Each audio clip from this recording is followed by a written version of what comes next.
Ամբիոնի մոտ եմ հրավիրում հաշվիչ հանձնախմբի նախագահ Լիլիթ Մինասյանին, ազգային ժողովի նախագահի տեղակալի պաշտոնում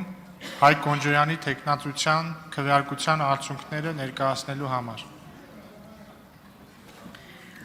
Հարգելի գործընկերներ, խոսքը վերաբերում է նախորդ քննարկվող հարցին, ազգային ժողովի նախագահի տեղակալի պաշտոնում ընտրվելու համար առաջարկվել է Հայկ Գոնջոյանի թեկնածությունը։ Ազգային ժողովի 105 պատգամավորներից քվեարկությանը մասնակցել են 91-ը,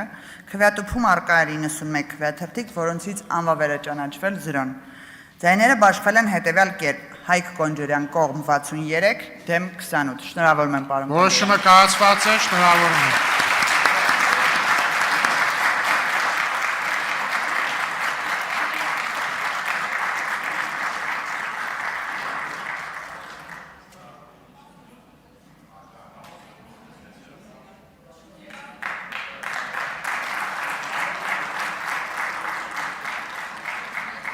Պարոն Գոնջոյան, եթե խոսք ունեք ասելու, խնդրեմ։